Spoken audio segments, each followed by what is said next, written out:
감사합니다. 지금 계속해서 갈라디아서 말씀을 보고 있는데 갈라디아서는 사도 바울이 전했던 그 복음이 이제 갈라디아 지역 가운데 전해졌고 그래서 갈라디아 교회가 세워졌습니다. 근데 문제는 얼마 지나지 않아서 사도 바울이 떠난 후에 거짓 교사들, 유대주의자들이 와서 이 사도 바울의 복음에는 부족함이 있다.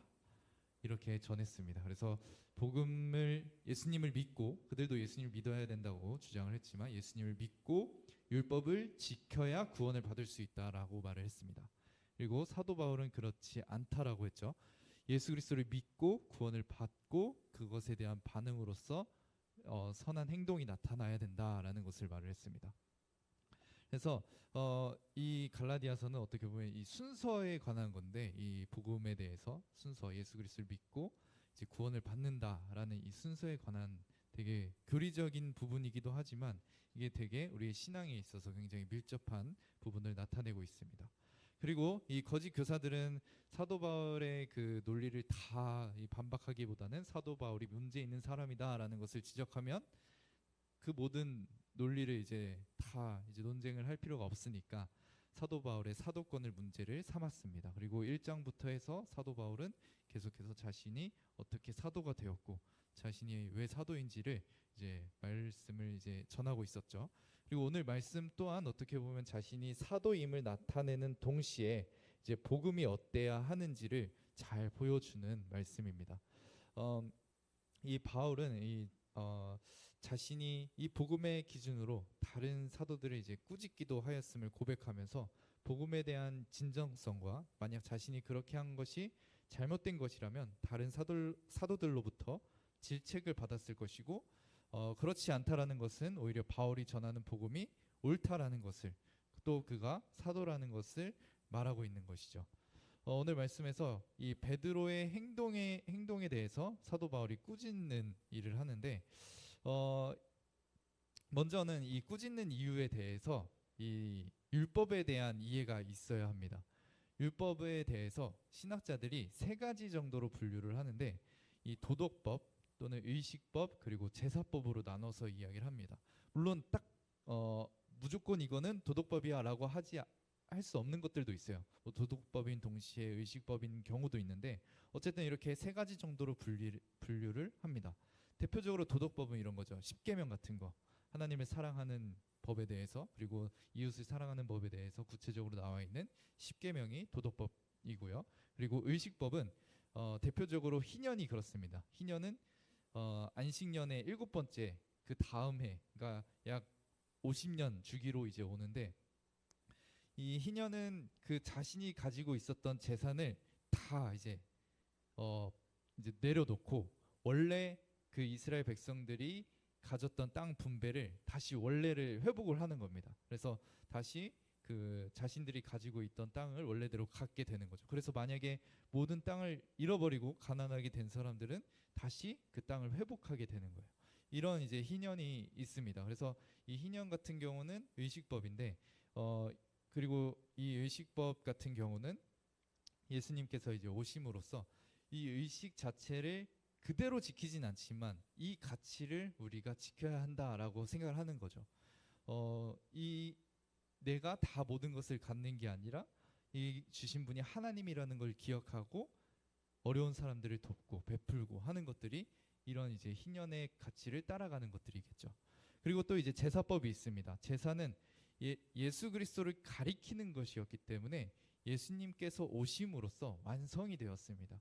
그러니까 예수님께서 오심으로써 그 제사는 사실상 예수님을 의지하는 그 제사였기 때문에 예수님을 그러니까 구원자를 생각하면서 항상 이제 양을 죽이고 나는 죄인입니다라는 고백이 있고 그리고 거룩하신 하나님 앞에 나아갔던 거기 때문에 그것이 예수 그리스도 안에서 완성되었기 때문에 더 이상 우리가 제사를 드리지 않는 것이고 그리고 제사의 그 율법을 따르지 않아도 되는 것이죠.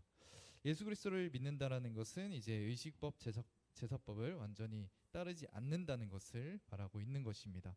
하나님이 정결하다 하는 것을 사람이 부정하다라고 할 수 없다라고 성경에서도 말을 하는데 음식뿐만 아니라 이방인들도 이제는 과거에는 이제 이스라엘 백성들은 하나님이 선택한 백성이고 그들을 거룩하게 하나님께서 인도해 오셨는데 그렇기 때문에 구별됨이 필요했어요.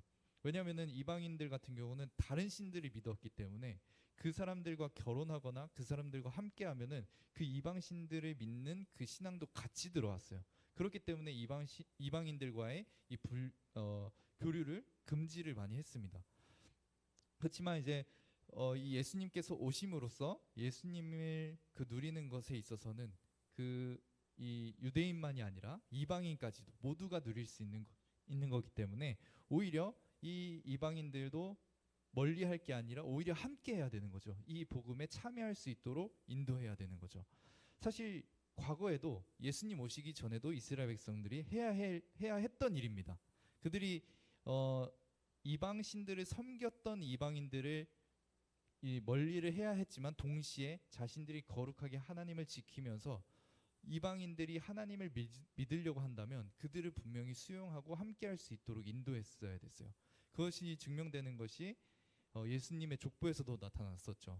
예수님의 족보에서도 이방인 여자인 사람들도 많이 있었죠. 그것이 사실은 이방인을 배척하고 멀리하려고 한 게 아니라 오히려 이방의 신들은 멀리하되 이 이방의 사람들은 이스라엘 사람들을 통해서 하나님을 믿을 수 있도록 하길 하나님이 원하셨다는 것이 나타난 거죠. 오늘 말씀에서도 이제 어떻게 보면 이 진짜 복음은 이방인과 유대인 간에 이 벽이 없어진다라는 거예요. 그래서 이 이방인들을 향한 차별과 이 멀리하는 그 율법적인 그런 생각들, 그런 시선들은 이제는 버리고 우리가 함께 할 수 있다. 예수 그리스도 안에서 함께 할 수 있다라는 것을 분명히 나타내는 거죠. 그렇게 이제 고기를 먹어도 문제가 없고 이방인과 함께 식사하는 것이 전혀 문제가 없는 것입니다. 오히려 예수 그리스도 안에서 함께 유대인과 이방인이 함께 식사한다는 것은 굉장히 의미 있고 좋은 일이었죠.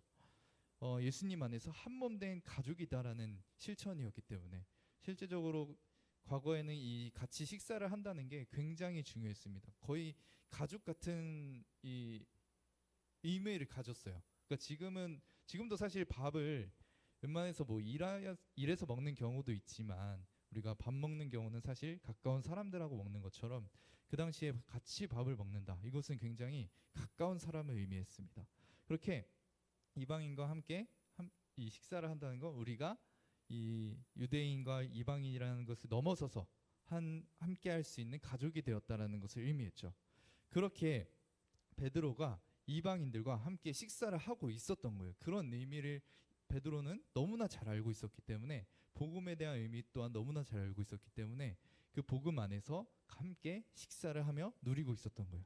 근데 문제는 야고보로부터 온 자들을 말하고 있는데 야고보로부터 온 사람들, 그러니까 사도 야고보인데 이렇게 표현이 됐지만 예루살렘으로부터 온 사람들입니다. 그들은 자신들의 스승이 야고보라고 주장을 하고 있지만 야고보는 그렇게 가르치지 않았어요. 그러니까 이들은 자신들이 사도가 야고보 사도가 자신들을 알려줘서 이렇게 말한다고 하고는 있지만 오히려 그들은 유대주의자, 동일하게 갈라디아 교회를 지금 흔들고 있는 유대주의자들이었고 율법을 지켜야 한다고 생각했던 사람들입니다. 그래서 그들이 왔어요. 그들이 오니까 베드로가 그것을 온다는 소식을 이미 듣고 함께 자리에서 식사를 하다가 쓱 옮깁니다. 자리를 옮겨요. 그 소식을 듣자마자. 왜냐하면 그 사람들을 의식한 거죠. 그 사람들의 시선을 의식한 거예요. 그래서 그 자리를 옮기게 됩니다. 그래서 베드로는 아마 그들로부터 정죄받는 것을 두려워했을 거예요. 그렇게 이제 자리를 옮기게 되었죠. 자리를 옮기니까 어떻게 돼요? 베드로가 옮기니까 다른 사람들도 옮기게 됩니다. 유대인들 그리고 굉장히 모범적이었던 바나바까지도 그 자리에서 옮기게 됩니다. 사도 베드로가 그렇게 하니까 우리가 이방인과 함께 식사를 하면 안 되는구나 라고 생각을 하고 옮기게 된 거죠. 자, 이방인들의 마음은 어땠을까요? 이방인들의 마음은 우리가 복음 안에서 함께 가족되고 식사할 수 있는 줄 알았는데 아니었구나. 우리는 저들과 다르구나 라는 생각을 했을 겁니다. 베드로가 그 순간에 다른 사람의 시선을 의식하는 순간에 그렇게 작은 행동을 했지만 그 파장의 효과는 엄청난 것을 낳았습니다. 차별하는 일들이 일어났어요. 유대인들과 이방인들 가운데 서로 갈라지는 현상이 나타난 거예요. 분명히 베드로는 머리로는 누구보다 복음에 대해서 잘 아는 사람이었어요. 우리가 갈라디아서 제가 계속해서 시작할 때마다 말씀을 드리는 것처럼 복음은 예수 그리스도를 믿고 구원을 받는다라는 것을 베드로는 누구보다 잘 알았습니다. 근데 이 베드로가 그럼에도 불구하고 이런 행동을 한 거죠. 이 분열되게 하는 행동을 한 거예요. 그런 것은 두려움 때문이었습니다. 우리가 마찬가지로 갈라디아서를 지금 계속해서 보면서 머리로는 이해할 수 있어요. 머리로는 복음 그치, 복음 당연히 예수님을 믿으면 구원 받지. 우리의 선으로 구원 받는 게 아니지라는 것을 머리로는 충분히 이해할 수 있습니다. 그런데 그것이 삶에서 나타나는 것과는 다릅니다. 우리가 복음을 머리로 알지만 삶으로 나타나지 않는다면 그것은 오히려 차별과 분리가 나타날 수 있는 거죠. 베드로가 행했던 것처럼. 예를 들어서 우리가 갈라디아서를 통해서 복음을 잘 알았을 때 복음은 이런 거야라는 것을 이제 분명하게 더 알게 되고 선을 이제 알게 됐어요. 근데 만약에 조금이라도 뭔가 교회에서 우리 교회가 아닌 뭐 다른 교회에서라도 막 이걸 뭐 교회에서 뭐 새벽기도나 뭔가를 막 해요. 영적인 뭔가 이렇게 하거나 예배나 이런 것들을 강조를 해요. 강조하다 보니까 목사님이 막 흥분해서 이걸 하지 않으면 막 구원을 받지 못합니다. 막 이렇게 말을 해요. 만약에 그걸 들었어요. 그럼 듣고 갈라디아서를 이제 너무나 잘 배웠으니까 그걸 기준으로 판단을 하는 거죠. 저기는 이단이다라는 판단을 하는 거예요. 이런 이제 기준들이 나타나기 시작한다면 그러면서 저 교회는 이제 이단이고 이렇게 하면서 막 선을 그어요. 이런 일들이 나타난다면 그러면 교회 간에 분열이 생기겠죠. 네. 이런 일들이 사실 교회 안에서도 되게 많아요. 우리 교회는 이제 개혁주의 신학을 따르는 장로교인데 우리가 개혁주의 신학을 만약에 정말 잘 알고 익숙하고 누리고 있다면 그것을 가지고 이제 그걸 따르지 않는 감리교도를 보면서 쟤네는 완전 저들의 가르침이 이단과 같은 가르침이야라고 막 지적을 한다면 사실상 우리가 가지고 있는 복음의 능력을 가지고 판단하고 정죄를 하면서 선이 그어지고 차별하게 되고 분리가 됩니다. 복음의 능력은 그런 것이 아니에요. 근데 우리가 의도하지 않더라도 우리 존재 자체가 계속해서 뭔가 기준을 가지면 그걸 가지고 판단하고 정죄하는 성향이 있습니다. 이런 것들이 너무나 많은 거예요. 그래서 저 또한 이런 부분들이 있는데 대표적으로 이런 것들이 있어요. 저는 이제 극심한 이 MBTI I 성향으로서 다른 사람들로부터 인정받지 못할까 두려워하는 마음이 굉장히 큽니다. 그래서 막 사람들 앞에 막 서는 것도 사실 되게 두려워하고 피하고 싶고 그냥 이제 여러 사람이 있으면 중간에 그냥 묻어가고 싶어하는 그런 성향인데 이제 그렇지 않은 사람들을 보면서 쟤는 왜 저러지? 약간 이런 이제 생각을 갖는다면 저는 저의 성향을 가지고 다른 사람을 판단하고 이제 정죄하는 거죠. 이런 것들이 우리 안에 굉장히 많다라는 거죠. 복음을 가지고도 그렇게 판단하는 게 우리라는 겁니다. 베드로가 지금 그러고 있는 거예요. 베드로는 누구보다 복음의 기쁨을 맛본 사람이에요. 정말 목격한 사람이에요. 예수 그리스도를 목격한 사람이에요. 예수 그리스도와 함께한 사람이에요. 근데 그 사람이 지금 정말 다른 어떤 사람들이 온다고 해서 율법주의자들이 온다고 해서 그들을 의식하고 그들을 피한다고 하고서 생각하고 행동했던 것이 공동체를 무너뜨리고 있었던 거죠. 이런 것처럼 우리 안에 정말 복음이 정말 이 머리로만이 아니라 마음 깊이 제대로 이해되고 삶으로 나타나지 않는다면 우리는 복음을 오해하게 되는 삶을 나타내는 것이고 그걸로 인해서 차별과 분리를 나타내는 거죠. 진짜 복음을 믿을 때는 그렇지 않게 되죠. 왜냐하면 진짜 복음은 우리가 복음을 잘 이해하고 받아들였거나 혹은 내가 하나님께 인정받을 만한 무언가가 있어서 하나님이 나를 사랑하신다라고 말을 하는 게 아니기 때문입니다. 진짜 복음은 그냥 우리 모습 그대로 사랑한다라고 말씀하고 있는 거죠. 우리의 어떠함이 아니라 하나님의 그 넘치는 사랑으로 그 근거로 인해서 우리를 사랑하신다라는 거예요. 하나님 성품에 의해서 우리를 사랑하신다는 게 복음의 그 이야기입니다. 그래서 정말 우리가 구원받는 것에 있어서 우리가 근거되는 것은 조금도 없고 오히려 하나님의 성품과 하나님의 하나님 되심으로 인해서 우리가 구원받는다라는 거예요. 이것은 다른 종교와도 극명하게 다른 부분입니다. 다른 종교들은 무언가 조건이 있어야 돼요. 선행을 한다거나 수행을 해야 합니다. 그래서 그에 따른 보상으로 이제 어떠한 대가가 따르는 거죠. 뭔가 천국이든 뭔가 행복한 삶이든 뭔가가 주어지는 게 내가 무언가를 했으니까 받아지는 게 이제 보통의 종교의 원리입니다. 그런데 복음은 그렇게 말하고 있지 않은 것이죠. 우리가 이 진짜 복음을 머리로 아는 것이 아니라 진짜로 믿는다면 우리는 사람에게 인정받기 위해서나 혹은 나를 나타내고 자랑하기 위해서 살아가지 않게 됩니다. 오히려 하나님께 받은 인정과 사랑으로 다른 사람을 품으며 나아갈 수 있게 되는 것이죠. 그게 이게 꼭 얌전하다라는 것은 아닙니다. 네, 지금 오늘 말씀에서 사도 바울은 얌전하지 않아요. 오늘 말씀에서 사도 바울은 소리치고 있습니다. 그것도 사도 베드로를 향해. 사도 베드로와 사도 바울은 엄청난 차이가 있어요. 일단 사도 베드로는 예수님과 함께했던 이제 수제자 라인이에요. 그러니까 굉장히 예수님과 친밀하고 가까운. 그러니까 그 제자인 것만 해도 굉장히 그 교회 안에서 높은 권위를 갖고 있는데 그 중에서도 그 사도들 중에서도 가장 높은 권위를 갖고 있다라고 할 수 있는 게 베드로였어요. 그렇다면 사도 바울은 어땠을까요? 막내예요. 가장 막내예요. 사도가 된 것도 가장 늦게 됐어요. 그리고 사도가 된 과정도 핍박하다가였어요. 교회를 핍박하다가. 그런 바울이었기 때문에 지금의 상황을 보면은 사도 바울은 굉장히 어떻게 보면 무례해 보입니다. 사도 베드로를 향해서 어떻게 보면 정말 그 막내가 엄청 나이 차이가 많이 나는 막내가 제일 큰 형한테 당신 잘못하고 있어라고 소리치는 거예요. 그러니까 베드로 입장에서 얼마나 자존심 상하고 너무나 황당해요, 그죠?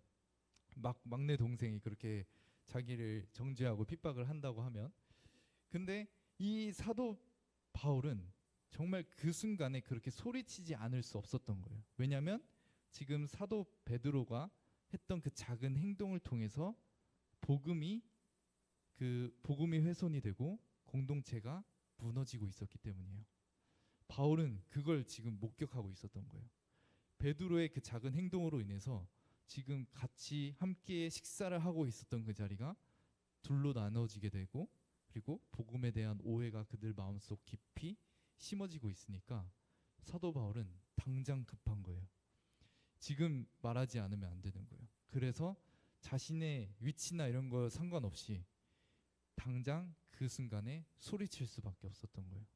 그래서 사도 바울은 이 어떻게 보면 베드로의 잘못을 지적을 합니다. 이것은 이 무언가를 잘못을 지적하면은 오히려 뭔가 화내고 이러면 분열이 될 것 같잖아요. 근데 오히려 분열이 되고 있는 것을 다시 회복할 수 있도록 한 게 사도 바울의 외침이었어요. 그러니까 오히려 이게 항상 얌전하고 뭐 착한 말을 한다고 해서 그게 공동체를 좋게 만드는 것이 아니라 복음을 잘 지키는 것, 복음이 훼손되지 않고 잘 전하는 것이 오히려 공동체를 잘 지킨다라는 것입니다. 오늘 말씀에서는 그걸 볼 수 있는 거예요. 두려움 때문에 사도 베드로는 두려움 때문에 공동체를 무너뜨리고 있지만 사도 바울은 복음을 향한 그 간절한 마음으로 다시 이 공동체가 하나 되도록 힘쓴 거예요. 아마 이 일을 통해서 사도 바울은 많은 질책과 비난을 받았을까요?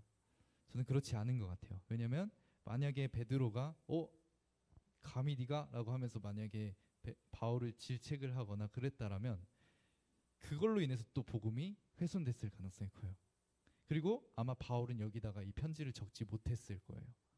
왜냐면은 이걸 통해서 자신이 지금 사도인 것을 증명을 해야 되는데, 만약에 사도 베드로가 자신의 말을 인정하지 않았다라는 것을 다른 사람들도 목격을 만약에 했다면, 그러면은 이 바울이 적는 편지가 잘못됐다라고 누군가 지적을 하겠죠. 그러면은 사도 바울의 지금 사도권은 문제가 생기겠죠.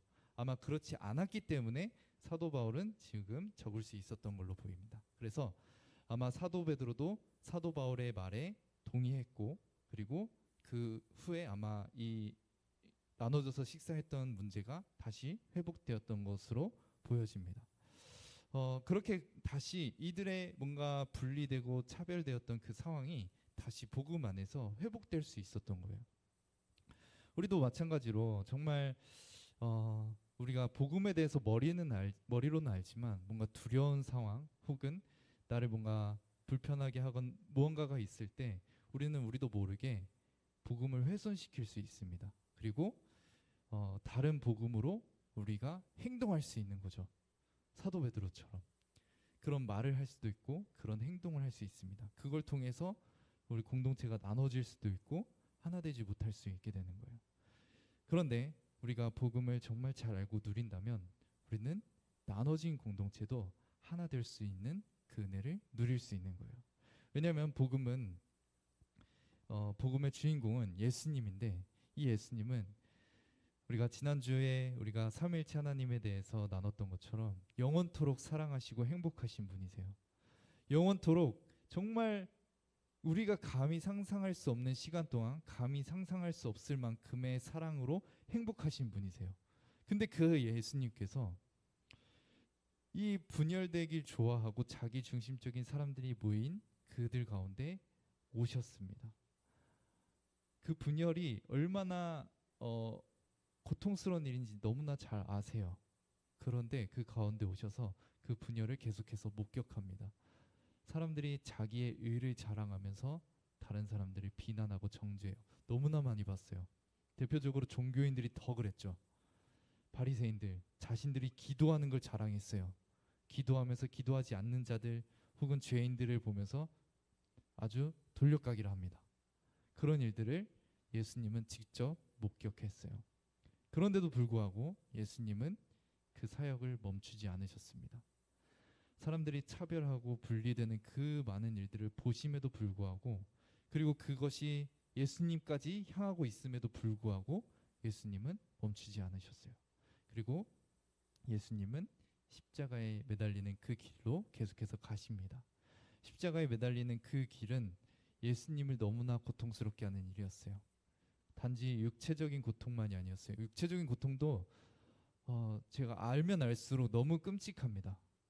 네, 정말 이게 사람이 이렇게까지 잔인하다고 느낄 정도로 어떻게 이런 사형독을 만들었지 싶을 정도로 너무나 잔인합니다. 근데 예수님은 그 잔인한 형벌을 받는 가운데 그 고통도 너무나 컸지만 정말 고통스러워하셨던 건 영원토록 사랑한 성부 하나님이 그 순간에는 자기 자신을 볼 때 화를 내고 계신 거예요.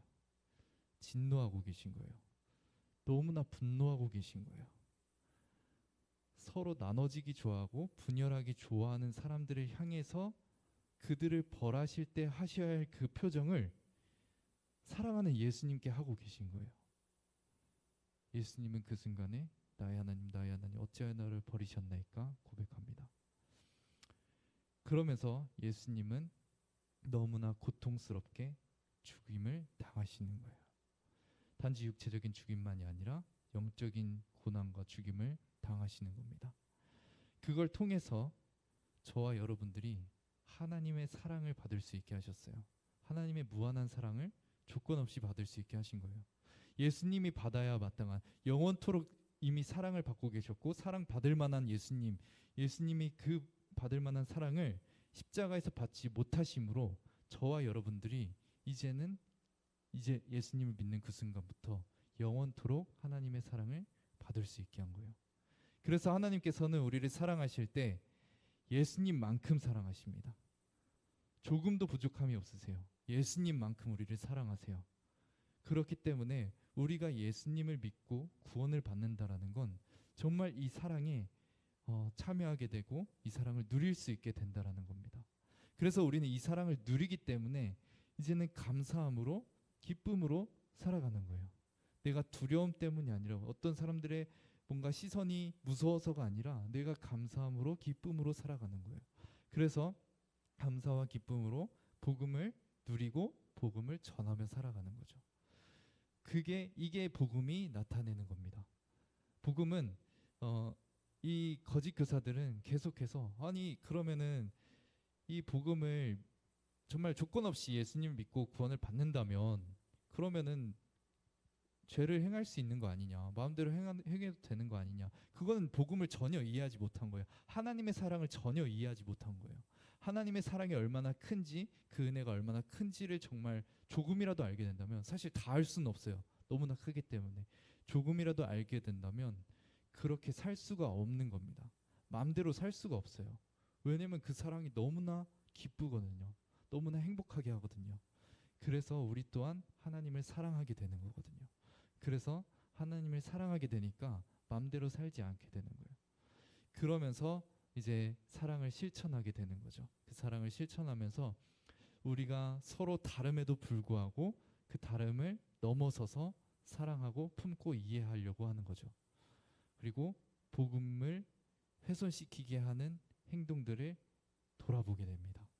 아, 내가 이렇게 하면은 공동체를 무너뜨리고 있구나. 이걸 생각하게 됩니다. 그리고 그걸로부터 회개하면서 돌이키려고 하게 되는 거죠. 이것을 복음을 누리는 사람들이 하는 겁니다. 저와 여러분들이 같이 복음을 같이 누리고 이 기쁨을 누렸으면 좋겠어요. 그게 교회이고 교회의 기쁨입니다. 그래서 우리가 정말 복음 안에서, 예수 그리스도 안에서 하나님의 사랑을 누리고 서로의 그 연약함을 볼 때에도 내가 나눠지는 것이 아니라 오히려 품고 이해하고 다가갈 수 있는 용기를 갖는 저와 여러분들이 되었으면 좋겠어요. 그렇게 정말 하나님의 조건 없는 사랑에 감사하면서 우리가 나도 그 사랑을 받았고 당신도 그 사랑을 받았음을 생각하면서 함께 그 사랑을 나누는, 그렇게 식탁 교제도 같이 하고 또 같이 그 은혜들을 나누는 우리 모든 청년부가 되었으면 좋겠습니다.